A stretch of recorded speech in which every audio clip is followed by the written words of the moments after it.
आज के इस विश्लेषण में हम एक ऐसी कहानी की गहराई में उतरने वाले हैं जो किसी कहानी या किस्से जैसी लगती है पर बिल्कुल हकीकत है।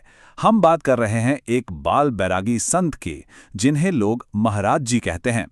जरा सोचिए, मंदाकिनी नदी के पास चित्रकूट के उन बेहद घने और कांटिले जंगलों में एक इंसान ऐसी कठोर तपस्या और सादगी का जीवन बिता रहा है जिसके बारे में हम और आप आज के इस आरामदायक दौर में शायद कल्पना भी नहीं कर सकते।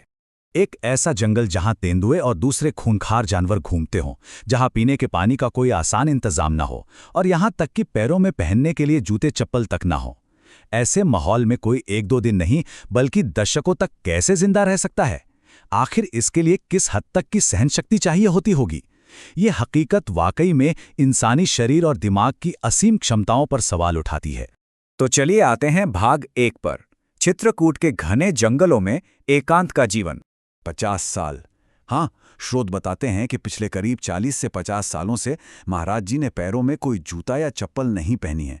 मतलब बिल्कुल नंगे पैर, चित्रकूट के उन पथरीले कांटीले रास्तों पर, और वो भी छिछिलाती धूप में ऐसे चलना। ये एक ऐसी शारीरिक क्षमता है जो आज की मॉडर्न लाइफ जीने वालों को बिल्कुल हैरान कर देती है। और अगर उनके रहने की जगह की बात करें तो उनका घर उनकी मिनिमम ज़रूरत वाली फिलॉसफी की जीती जागती मिसाल है। कोई ईंट नहीं, कोई सीमेंट नहीं, ये कुटिया पूरी तरह से सिर्फ घास फूस और जंगली पत्तों से बनी है। पता है, फॉरेस्ट डिपार्टमेंट के ऑफिशियल्स ने उन्हें कई बार पक्की कुटिया बनाने का सजेशन भी दिया, पर हर बार उनका जवाब ना ही रहा। उनका विश्वास है कि जंगल के बीच में पक्की इमारतों का कोई काम नहीं है। अब बढ़ते हैं भाग 2 की तरफ।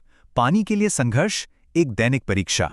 9 किलोमीटर। जरा गौर कीजिए, जब जंगल के आसपास के छोटे नाले पूरी तरह सूख जाते हैं ना, तो उन्हें सिर्फ नहाने के लिए थटी घाट के जंगलों तक पूरे 9 किलोमीटर का लंबा सफर तय करना पड़ता है।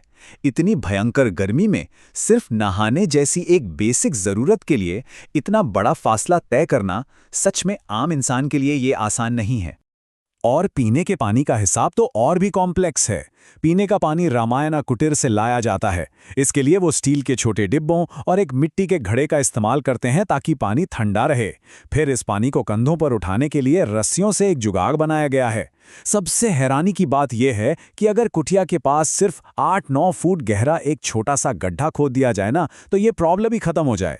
पर क्योंकि वहां ऐसी कोई सुविधा नहीं है, तो ये लंबी और थका देने वाली पानी की डेली जर्नी उनके जीवन का एक अटूट हिस्सा बन चुकी है। चलिए आते हैं भाग 3 पर। भरण पोषण के प्राचीन तरीके, पसाई चावल। पसाई चावल। अब ये कोई नॉर्मल चावल नहीं है जो खेत में उगाया जाता है। ये बिना किसी खेती या फर्टिलाइजर के बिल्कुल नेचुरल तरीके से जंगलों के तालाबों और गड्ढों में उगने वाला जंगली चावल है। वहां की जो लोकल कोल भील जनजातियां हैं, वो इस चावल को इकट्ठा करके महाराज जी तक पहुंचाती हैं। उनके आहार का यह सबसे बड़ा हिस्सा है जो बिल्कुल 100% नेचर की देन है। खाना बनाने का तरीका भी बिल्कुल सदियों पुराना है।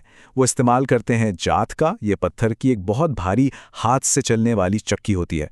दशकों पहले गांव-गांव में ये आम बात थी, पर आजकल तो हर जगह इलेक्ट्रिक मशीन्स आ गई हैं, राइट? लेकिन चित्रकूट के इस बिल्कुल अलग-थलग हिस्से में आज भी इस भारी पत्थर की चक्की से ही काम होता है। तो उनका खाना बनाने का प्रोसेस एकदम क्लियर और सेट है। पहला स्टेप, जंगली पसाई चावल इकट्ठा करना। दूसरा, उस भारी पत्थर की चक्की यानी जात पर उसको अपने हाथों से पीसना। और तीसरा स्टेप, उस बारीक सफ़ेद आटे से ट्रेडिशनल टिक्कर यानी मोटी रोटी पकाना। ये आटा दिखने में बिल्कुल सिंघाड़े के आटे जैसा सफ़ेद होता है। पर इस पूरे प्रोसेस में जो चीज़ सबसे ज़्यादा खर्च होती है वो है उनकी एनर्जी। सिर्फ आधा किलो पसाई चावल पीसने में ही इतनी मेहनत लगती है कि इंसान पूरी तरह थक जाए और पसीने से भीग जाए। ये बात साफ दिखाती है कि इस जंगल में बस एक वक्त की रोटी जुटाने के लिए भी कितनी भारी कीमत चुकानी पड़ती है।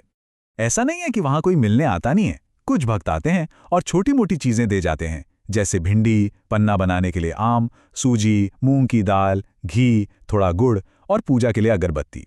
ये सब एक बेहद पुराने टूटे फूटे टिन के बक्से में रखा जाता है। यहाँ स्रोत एक बड़ा ही मजेदार किस्सा बताते हैं।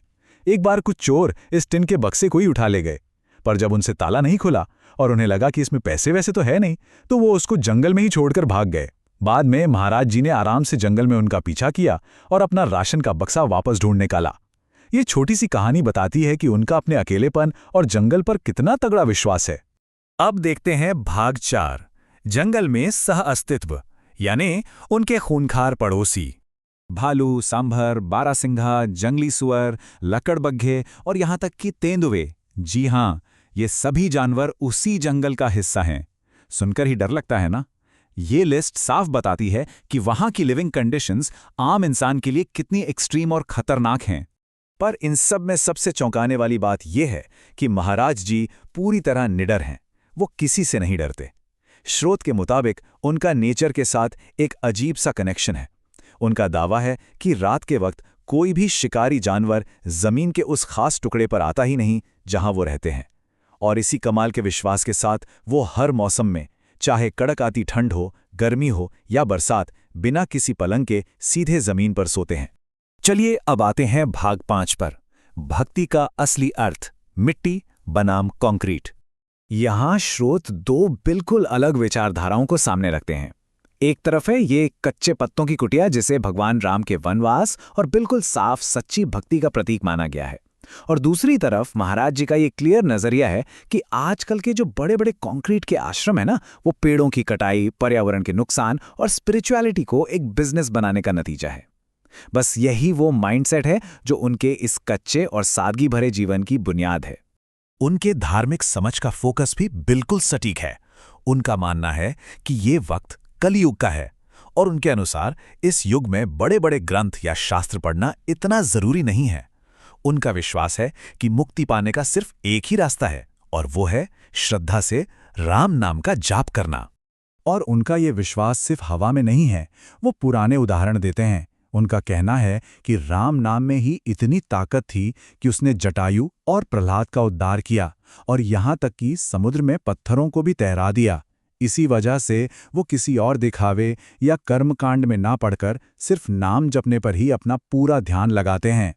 दुनिया और मटेरियलिस्टिक चीज़ों से उनकी दूरी को इस एक विचार से बहुत अच्छे से समझा जा सकता है। वो कहते हैं, ये संसार एक सपने की तरह है। सपने में राजा भिखारी बन जाते हैं और भिखारी राजा बन जाते हैं। सिर्फ हरि की भक्ति ही सच है। इस दुनिया के मोह माया से ये जो उनका डिटैचमेंट है ना, यही उन्हें इतनी एक्सट्रीम कंडीशंस में भी अंदर से शांत और स्थिर बनाए रखती है। स्रोत ये भी बताते हैं कि चित्रकूट की जमीन को लेकर उनके अंदर एक गहरा विश्वास है। ऐसा माना जाता है कि अगर कोई यहाँ लकड़ी या पत्तों की कच्ची कुटिया में 12 साल बिता ले तो इस जमीन की शक्ति उसे वो सब करने की क्षमता दे सकती है जो भगवान राम ने किया था। ये बात बताती है कि उस खास जगह और वहां की तपस्या का उनके लिए कितना बड़ा ऐतिहासिक और आध्यात्मिक महत्व है। खुद पर पूरा विश्वास और दुनिया से दूरी, यही उनके जीवन का फॉर्मूला है। आसपास 30-30 गायों वाले बड़े और अमीर आश्रम है, पर वो उनसे किसी तरह की कोई मदद नहीं लेते। फॉरेस्ट ऑफिशियल्स का प्रेशर भी इन पर अक्सर रहता है, पर इस सब के बावजूद उनका अपने जीवन जीने का तरीका बिल्कुल अडिग है। उन्हें इस बाहरी दुनिया से ना तो कोई उम्मीद है और ना ही कोई जरूरत। तो अंत में ये सब जानने के बाद एक बड़ा ही गहरा सवाल हमारे जहन में गूंजता है, क्या सच में एक हायर स्पिरिचुअल लेवल तक पहुंचने के लिए आज की मॉडर्न लाइफ की हर सुख सुविधा को छोड़ना जरूरी है, या फिर ये रॉ सादगी भरा कठोर मार्ग बीते हुए कल की बस एक धुंधली सी परछाई है? एक ऐसी दुनिया में जहां आज स्पिरिचुअलिटी भी कमर्शियल होती जा रही है, इस हद तक तपस्या और त्याग का आपके मुताबिक असली मतलब क्या है? इस बारे में सोचिएगा जरूर।